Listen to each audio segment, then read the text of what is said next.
Good day and welcome to this edition of Big Ideas in Supply Chain. My name is Ann Robinson and I'm the Chief Strategy Officer at Kinaxis.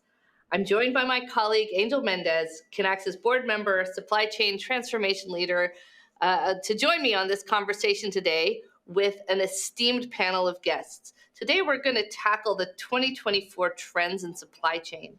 And joining us are Mary Byrne, Vice President of Supply Chain with Cardinal Health, Liz Coddington, CFO of Peloton, Gus Shahin, CIO of Flex, and Professor Morgan Swink, Supply Chain Management Professor and Executive Director at the Center for Supply Chain Innovation at the Neely School of Business at Texas Christian University. Thank you, everybody, so much for joining me today. It's such an interesting and critical time to be in supply chain, and I'm so grateful that you've all joined us to talk about the trends and what's happening in supply chain. But Angel, I'm going to turn it over to you. I know you were going to help set the stage, and let's get the conversation going. So over to you. All right. Thank you, Ann, and thanks everyone for joining. Excited that you're all here and looking forward to a great conversation. So as we talk about 24 and what may affect the lives of companies and supply chain officers and COOs and CEOs in the coming year, I think it's important to maybe spend a second and kind of review as we sit here almost to the Christmas holiday and having just passed through Black Friday and other big commercial events, to go back into the year and say, okay, what happened during this year? What were people contending with? And so I thought, Ann, that what I would do is I'd rifle through my top 10, the top 10 things that people live with in 23. And then we'll open it up and get your reaction to it and see what you think about 24. So, and I'm going to do this very quickly. So number one, still COVID hangovers in terms of the supply chain effects. Number two, a lackluster macroeconomy in terms of growth or lack thereof, especially in parts of Europe and in the US. Persistent inflation, we all know what that looks like, although things might be tempering a bit. Higher cost of debt with higher interest rates. The geopolitical environment certainly got more complex, especially since October. Deglobalization, companies trying to move their footprint away from China and away from big global single country supply. Labor tensions. We saw labor tensions in the automotive sector and transportation logistics and other areas. Climate effects. We're seeing places like the Panama Canal, for instance, although there are other climate effects. The emphasis continuing on sustainability and ESG broadly, which implies a number of compliance concerns, but also a lot of investment. And last but not least, the technology renaissance resting on AI and the impact on AI or from AI on digital transformation and opportunity for supply chain. So those are my top 10. There might be ways of grouping them differently. I just do that to be provocative. So as we go into 23, and I'm going to start with you, Mary, looking through the lens of your company, a very large one with a very wide portfolio. What do you see? Yeah, thanks, Angel. And that's such a great top 10 list because it covers pretty much everything that we encounter. I'll say really, though, first and foremost, what we're seeing and what we're trying to bring and partner with our channel partners and our customers on is predictability. I think COVID left all of us with some battle scars. Speaking of battle scars, I'd be remiss if I didn't just say congratulations on Army for beating Navy this past weekend in the big Army-Navy game. But those, I think Navy is nursing their battle scars right now, as they should. But as we move forward, though, into this fiscal year and into this new calendar year, bringing a better rigor and an increased visibility around predictability. Everyone wants to know that they will have predictable supply. And to get predictable supply, we need resilient supply chains. We need better forecasting and modeling. That all really involves technology focus. It involves transformation, but it involves a conversation that previously we weren't having. So if you rewind the clock to pre-COVID, to even 10 years ago, supply chain conversations were really around cost optimization and efficiency. There's a lot of back-end work, a lot of back-end processes and reduction and inventory and reduction in cost. And now that's still important. It's still critical to having flexibility, of course, and responsiveness. But first and foremost, customers want predictability. They want to know when I need that product, it's going to be there. And so really creating advanced strategies to to really bring that predictability to them and to the market. That's our focus. There's a lot more to that, and I know we're going to get into some other topics later, but that's really what we're seeing right now. That's great. Liz, as I think of the CFO perspective, you've got a broad one from your days at Walmart.com and also Amazon AWS and now Peloton. What's your take on 24? Yeah, I think, as we look into 24, well, let me kind of give you the Peloton perspective a little bit too. So for us at Peloton, for those who know the story, we experienced this huge demand surge during COVID and then sort of a real kind of slowdown in demand post-COVID because we pulled forward a bunch of customers who were interested in our products. And so we benefited the past 12 months from not having to be so great at projecting demand because we had a lot of inventory on hand that we needed to sell through, which, okay, that was good. But now we're in a position where we have to be much better at it because we are in a position where we've sort of right-sized our inventory, and now we have to run the business effectively and efficiently. And to the point that Mary was making, it's about having the right supply, but from our perspectives as someone who sells retail direct to the consumer, it's just as much about being able to project the demand as well as the supply, because in an environment of high interest rates that we're in now, it's much more expensive to have a ton of inventory that you don't need than it was a few years ago. In order to manage cash and balance all of that out and not have to carry a bunch of additional debt or raise equity in a market that's kind of not really super open for that right now.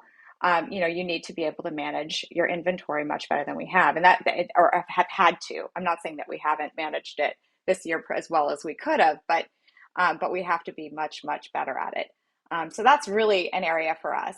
Another area, Angel, you brought it up, is around kind of the bringing things more near shore. So particularly concerns around China. We have a lot of our production overseas in Asia, and it's hard because having multiple sources of supply, is expensive, or it can add a lot more cost. It makes it more difficult to predict if you want to have the same products produced with multiple vendors. You have to be able to balance that out and make sure that you're balancing commitments with capacity needs and all of that. And then, the more that you want to bring near shore, there's trade-offs and, lower freight costs, but potentially higher production costs. And so all of that for me as a CFO is a big balancing act to make sure that we're making the right decisions for the business. So those are trends that I see, particularly across any business that has a retail consumer bent to it, as well as businesses that are transacting with other businesses that are really going to be important in 24. And quite frankly, they're always important, right? Absolutely. And Gus, as I think of Flex and your wide customer base and possibly the most global footprint, certainly of any contract manufacturer, you're seeing every region every day. So all of these things, and being a supplier in the supply lines to most of the large OEMs in almost all meaningful verticals, how do you extrapolate all of what you see into some thoughts for 24? Yep. Yeah. Thanks, Angel. I mean, like you said, we operate in 6 industries. Really, they're all multi-billion-dollar industries, and we're definitely seeing some softness in a couple of the big ones. And there's no secret there. We had our earnings call 7 weeks ago or so, and we actually guided revenue a bit lower because we're seeing softness in some of the bigger industries. Certainly, consumer continues to be soft, driven by interest rates, of course. Industrial is also softening as well for similar reasons. So we're seeing some softness, but we're still seeing a lot of reshoring that's been happening for the last 2 years.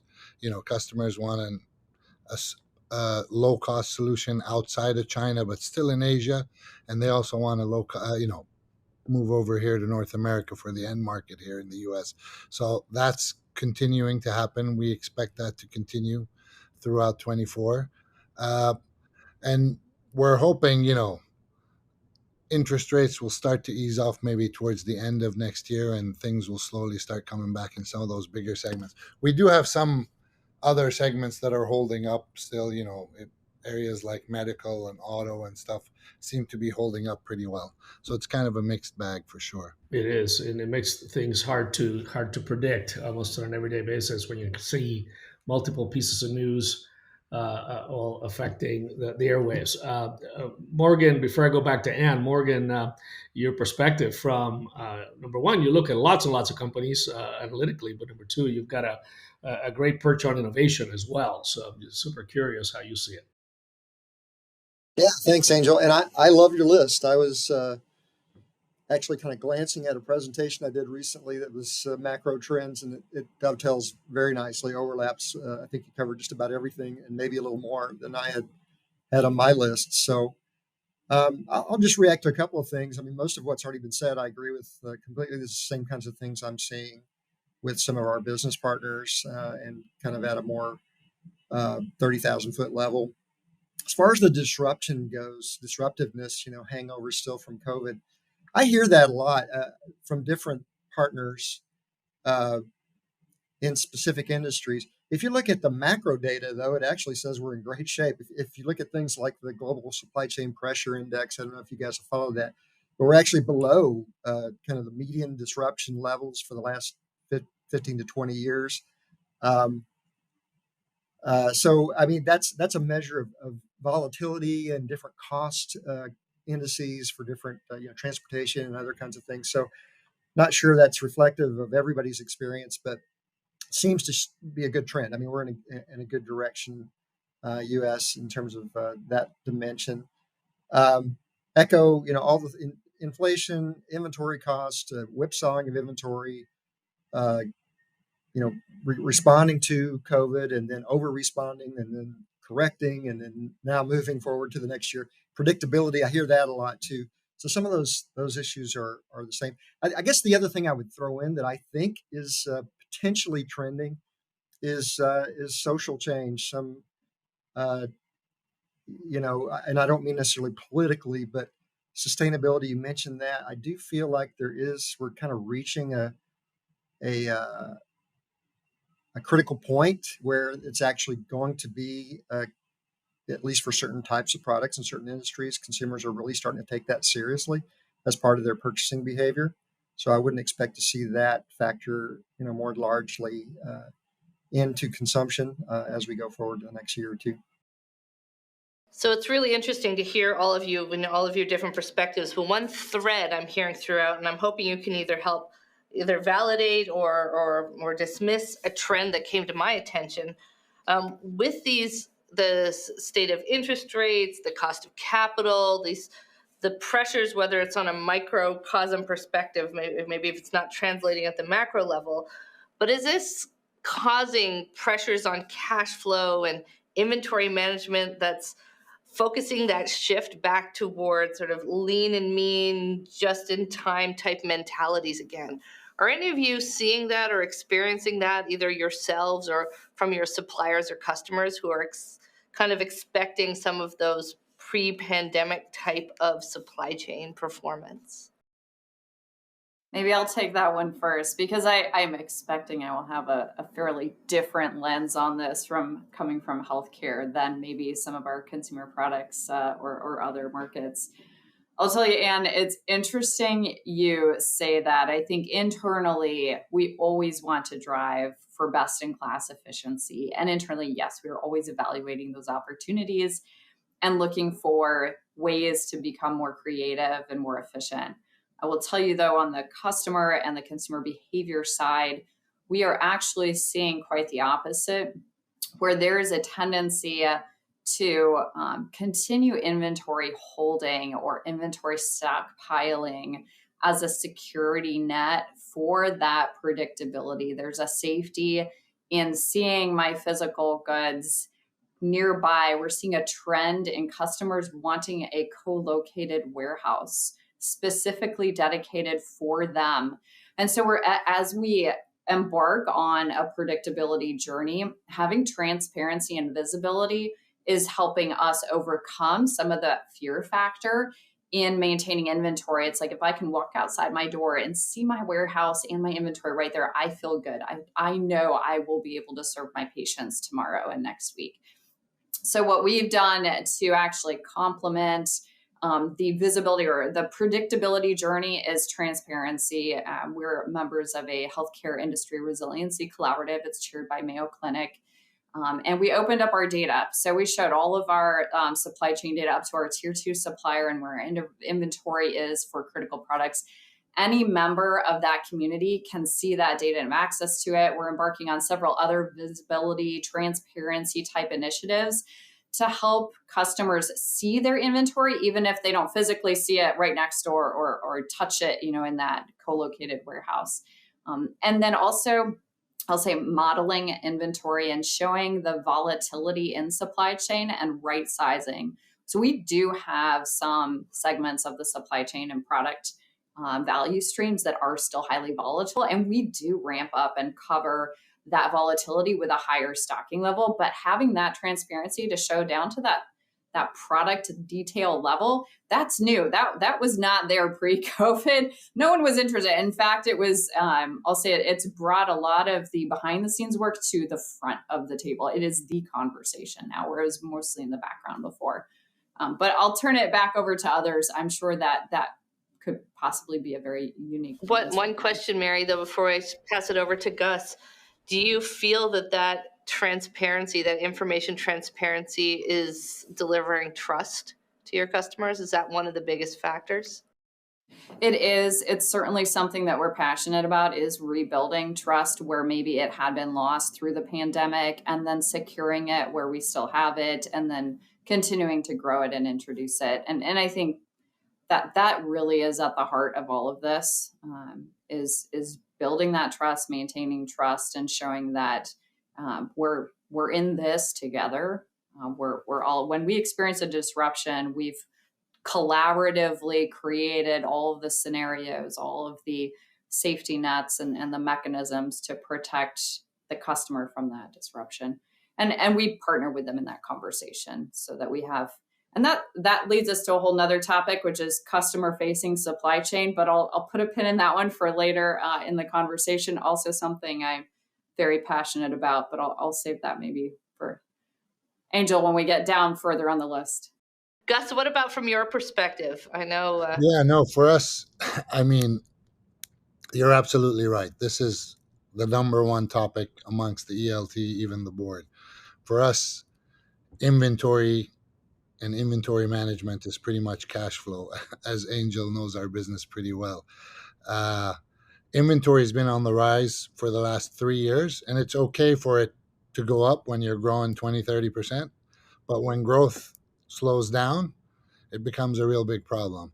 So, having PSYOP meetings with our customers on a regular basis is the number one priority. Making sure we have the right data available to show the customers when they load us with demand is absolutely key. We've got all the visibility in place. We've had it for a while. It didn't really help during COVID, as you all know, because customers kind of overreacted a little bit and over-ordered, if you will.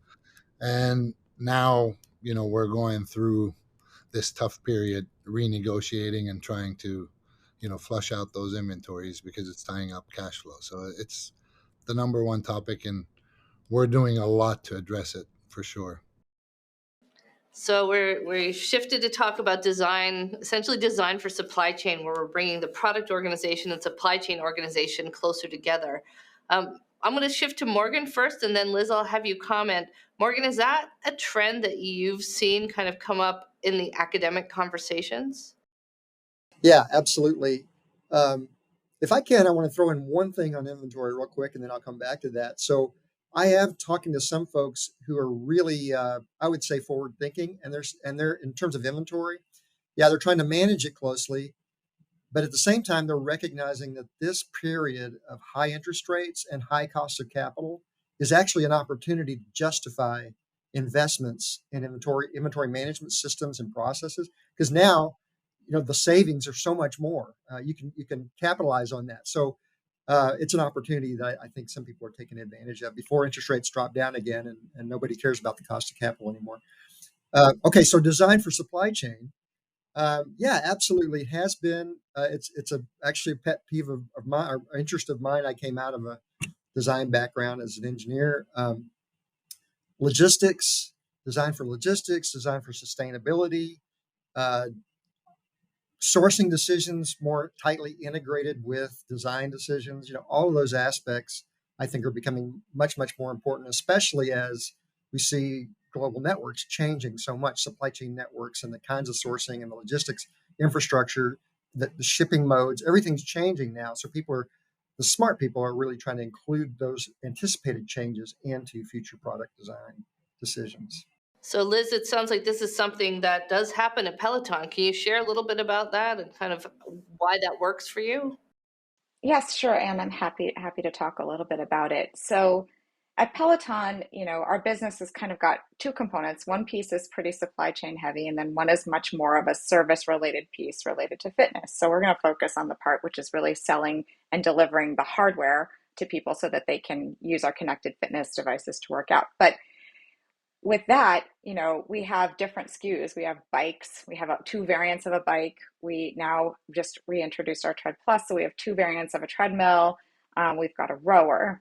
And to the extent that we're able to simplify our supply chain, for example, we're looking at ways that we can move to a single bike frame instead of having two different ones. That simplifies our supply chain a lot and helps us. So if we don't know quite how many bike pluses we need relative to bikes, we've now made it a much easier decision around how much inventory we need overall rather than having to manage that. And then also simplicity in design, needing potentially fewer components, and also making it easier on the delivery front to be able to self-assemble instead of having to have somebody come and deliver your product to your door and set it up for you. Gives us a lot more flexibility all the way through our supply chain. So we're looking at ways that we can do that to make it much easier for us to manage our inventory overall, and then also improve the customer experience by making it simpler for them as well to get their products and be able to use them. So not only are you sort of capitalizing on some classic supply chain techniques of throughput and pooling, but it must also have an impact from a sustainability perspective, which we know is also a huge conversation right now. Yeah, I would love to talk about that. So that is an area that is near and dear to my heart and is really important at Peloton, and also for our consumers who are increasingly caring about, sustainability and circularity is a big thing. So for us, we actually now sell certified refurbished products so that you can buy used Peloton hardware, and that's great. Those are products that have been returned to us. We're able to revamp them and sell them again at a lower price, but also in a sustainable way. And so that's something that is really helping because it gives these products a second life. Another thing that we are seeing in the market that we benefit from, but isn't necessarily us doing it ourselves, is the fact that our products are pretty well made. And so if somebody decides to cancel their Peloton membership, they often can sell their hardware to somebody else who then starts to use it. And we can help augment that experience for them with warranties and providing maintenance programs and things so that we can keep that hardware going, which is really great from a sustainability perspective. That's great. And I know others of you are also heavily involved in sustainability initiatives through your supply chain. I think one of the big ahas that happened towards the end of this year and going into 2024 is that these lofty sustainability objectives that were put out by many companies, the organizations are now trying to figure out how are they going to achieve those, and recognizing that the supply chain is really the vehicle to make that happen. I don't know, Gus or Mary, if you wanted to comment on sort of sustainability from your perspective. We've published our goals. They're out there publicly, right? We want to be, about our carbon footprint, and we want to be neutral and so on by 2030, I think it is. A lot of our customers are demanding it. We work with a lot of our suppliers as well. We also have a pretty big business in the value-added services, which focuses on the circular economy.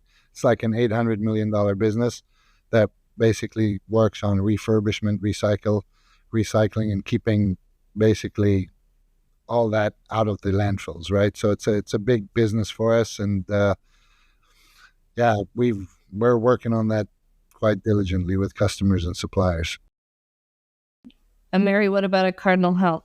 I think what we're seeing in healthcare is, and each industry is different. Sustainability goals and objectives have to match the needs of the industry that they're in. And so in healthcare right now, what we're seeing as a trend towards wanting to reprocess and continue reusing many items that are used in a healthcare setting are qualified, validated, and designed to be reprocessed and reused a certain number of times.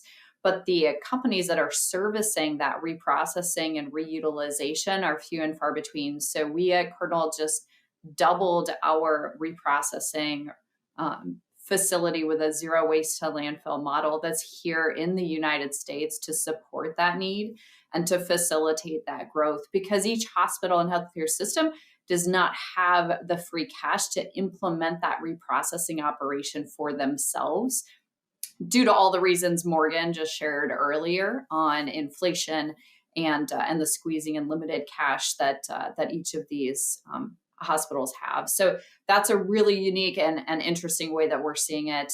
And then we're also driving, I think, with partnering with our healthcare systems in demand forecasting. If we can get inventory to the right place the first time, we do not have to move it a second or third time. That inherently reduces our trucks on the load and lowers our emissions, and a host of other sustainability goals that we are measuring and monitoring now with our improved forecasting, which is pretty exciting to see as well. Well, it's an interesting moment because we spoke about trust earlier, but this comment around what Morgan said earlier around social change is that, so you have to have trust, but there's this social change towards sustainability, which makes for a really interesting circumstance for those of you in the life sciences and healthcare field, for sure. Morgan, did you want to comment more on the bigger social change dimensions? I know sustainability was one of them, but that you mentioned previously. Yeah, well, I'd love to just mention how we at TCU are taking advantage of that trend, and also how that's reflected in students and the demand for students or demand for labor. So we all know, labor is maybe getting a little bit better, but there's still whatever study you look at. There's 5 jobs, there's 10 jobs, there's 15 jobs for every graduating supply chain major. But we still have a tough time getting enough majors. And it's not just us. It's, all my colleagues I talked to at other top supply chain schools have the same thing. And we're finding that this sustainability dimension is a great hook. It's a great way to interest students in the supply chain world. And in fact, we're launching a certificate in sustainable business. Our center is sponsoring this just this next year. And a big part of our motivation, frankly, is just to get more students interested in supply chain. So when we start to talk about inventory or scheduling or whatever, their eyes glaze over. But when you talk about sustainability and changing people's lives for the better, wow, now you got their interest. They're really interested. So I think you're going to see a lot more of that kind of content in business schools, in the supply chain space in particular, I think, for all those reasons. I think it's a good thing. No question that continues into 24. And even though there is maybe less emphasis on, quote, ESG by some relative to where we've been for the consumer, particularly young consumer, and for the employees. It's a really big topic, and as such, I think it'll continue next year. And we couldn't have a trends conversation in how we solve all these tensions without moving into the topic of digital transformation and AI at some point in this dialogue. And so I'm curious how you all see digital transformation into 24 in terms of your own investments, your own priorities, but then more importantly, within that, the advent of AI and how it's evolving as quickly as it has, and how it's permeating itself throughout the supply chain opportunity. So maybe Gus, since you're the IT guy in the room, you can help us with getting us started on that dimension. Yeah, no, for sure. I mean, AI obviously has been a pretty hot topic for years. It got quite a bit of a hype when the Gen AI stuff came out, as you know, more than a year ago, which is good, actually, in many ways, because, now it's being discussed at the board level, at the ELT level. And so, to do real good AI at the end of the day, you have to have lots and lots of data. I think that's really the foundation for it. So what we've done here at Flex is, we've got some pretty large data lakes when it comes to supply chain. I mentioned the visibility piece that we've had for years now, which I think, Anne's aware of. We call it Flex Pulse. It's a platform we built years ago for supply chain so that we can have full, complete visibility on managing our material, really, at the end of the day, because we've got over 16,000 active suppliers at any given time, 1,000 customers, factories in 30 countries, material coming in. Planning for all that is really tough. So we've had that visibility and we've improved on it for years. And now that we've got all this data, we've been trying to apply all kinds of traditional AI, more recently trying to play with some Gen AI. And, there's definitely something there for sure. It's going to take a little bit of time to figure out how to operationalize it, if you will. Sometimes it's not that easy to accept what you see there and the results. But yeah, I think it's definitely something that's going to be there for a while and going to make a lot of good changes, I think, from my perspective. Liz, how do you read it? Yeah, I mean, I think to me, AI is a huge opportunity across the business and supply chain as well as in other areas. For us, I see an opportunity to incorporate it into our demand forecasting in a much more sophisticated way than we do today. As a consumer business, we have a lot of data, everything from the traffic data of people coming to our website, what they're doing, historically, like kind of how they use our products and how their customer journey evolves. So there's a lot of opportunity for us to use that both to forecast demand as well as to also help us grow our demand and shape our demand. So that is one key area. Another area that I see that is a huge opportunity for us, but I think is an opportunity for a lot of different companies, is in the way of improving processes and understanding and identifying defects in processes, whether it's in the supply chain or whether it's in more on the procurement side or even on the financial side around like order to cash and whatnot.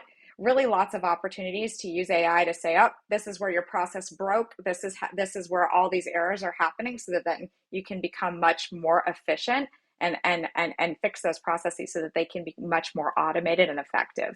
So I think there's huge opportunities in that in FY24 and then of course beyond it. And I really do think, even though it's not necessarily like critical at this moment in time, the companies that figure out how to leverage both machine learning and AI are going to be much more successful and have a competitive advantage over those that do not.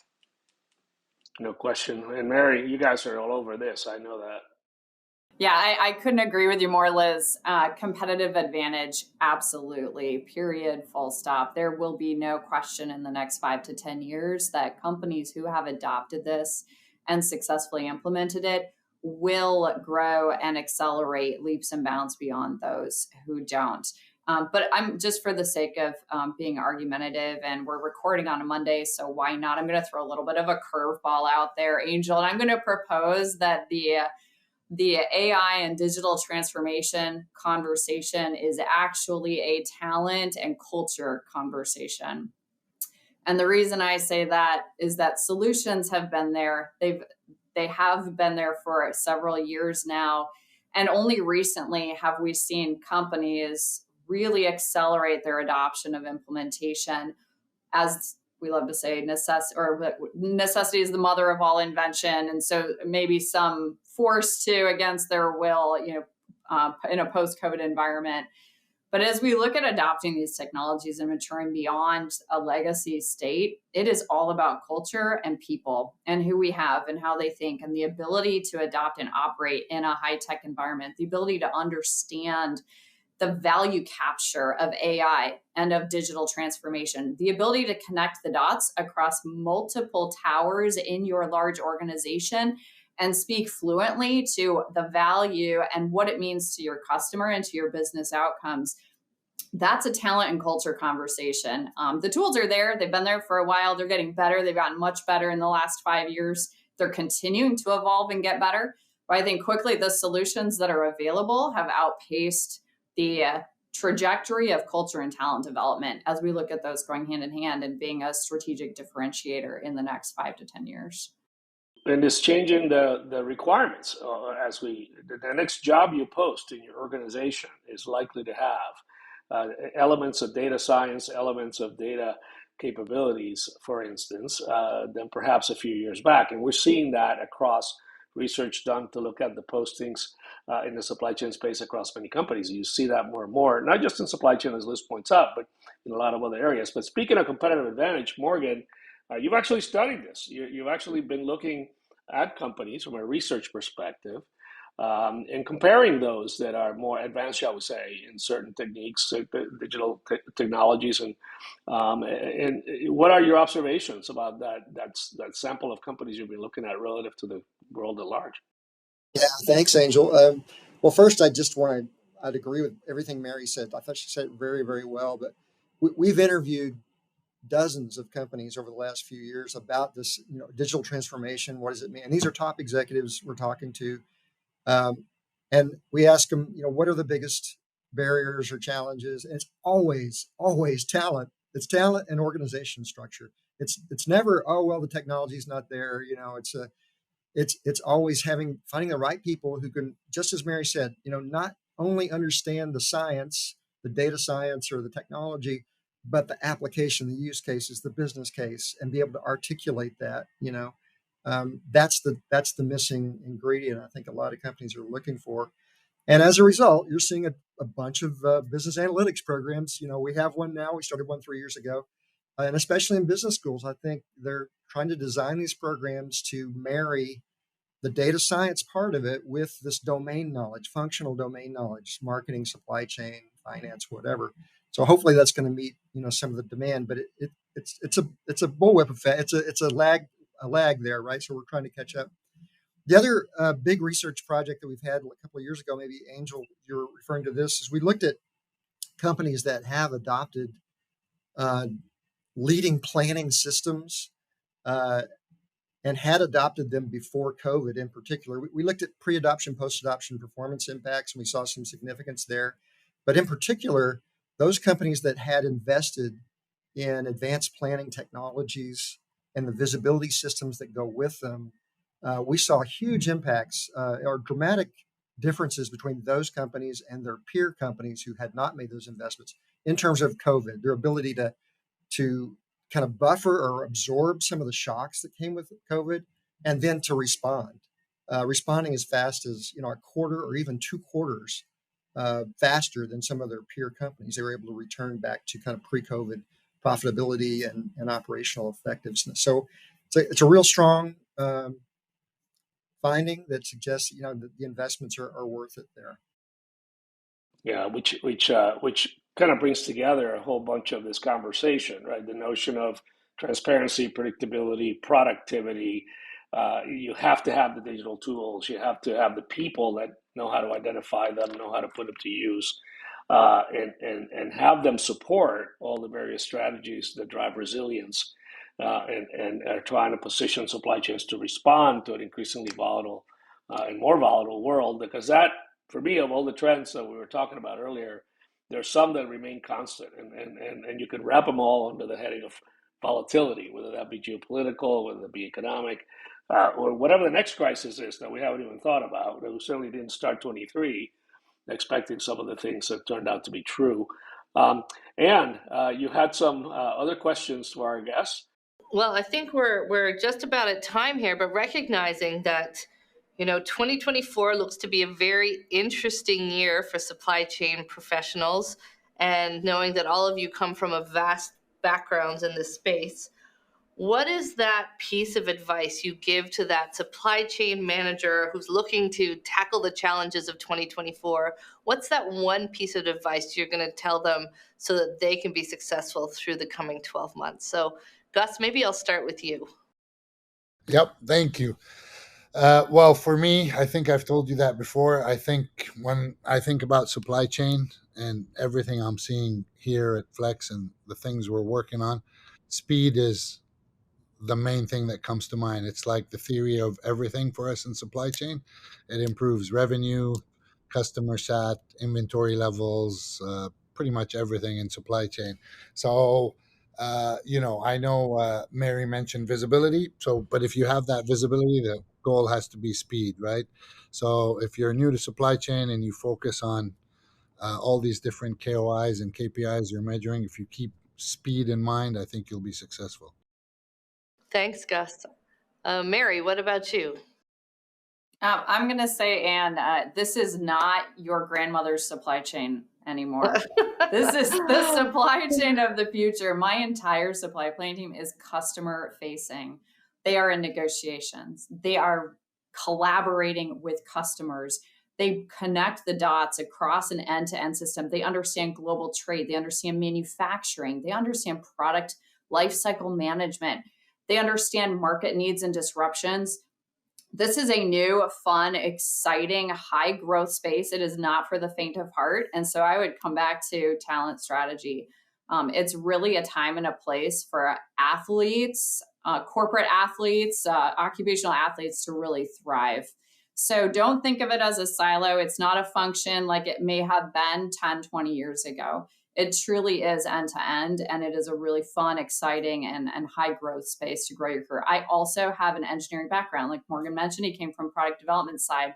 I was in product development and manufacturing first. And so again, I share that personally because it was part of my journey and getting to a broader space. And I think that would be exactly what I would share with any young supply chain professionals today.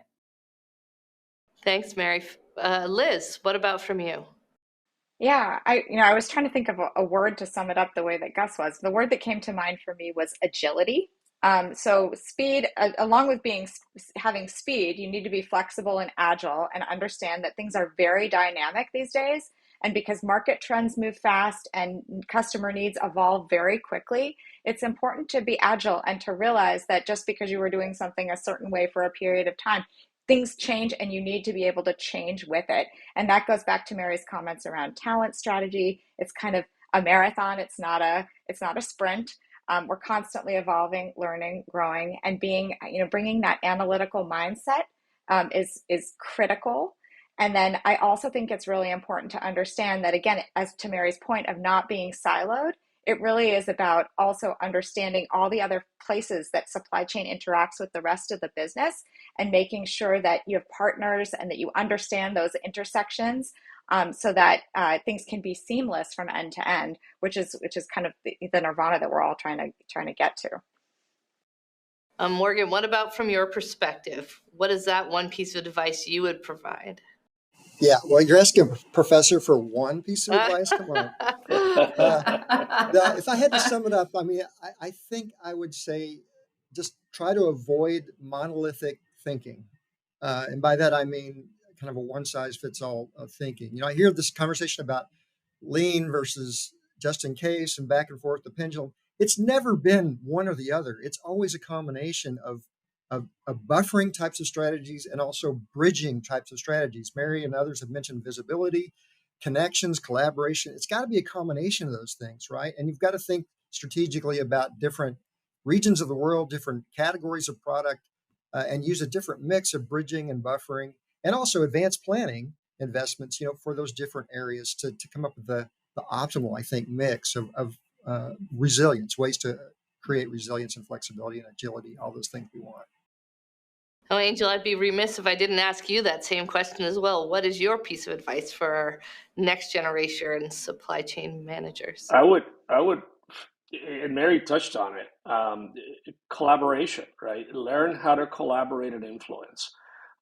Everything we've talked about, from the trends to the various questions about the future, supply chain's always been about resolving tensions. There's never just been a simple single variable equation. It's always multivariable, some of them countermanding each other. In the world we live in now, the supply chain's in the design environment, it's in the revenue planning, it's in the boardroom, it's in the ELT room, it's side by side with the CFO at levels never before seen. And therefore, if you're not incapable of collaborating and influencing and educating and also learning how other parts of the business actually work, our hypothetical supply chain manager here is going to fail pretty quickly. So that would be my prescription. Well, I want to thank all of you for joining me today. It really was a fascinating conversation, and I think we've got our work cut out for us in the coming year, but it certainly will be a fun one. Loved all the different perspectives and really appreciate all of you joining today. So thank you so much. Thank you. Thanks, everybody. If you want to learn more about the supply chain trends that we spoke about today, please take a look in the podcast bio. And I hope you'll join us all next time as we explore more big ideas in supply chain.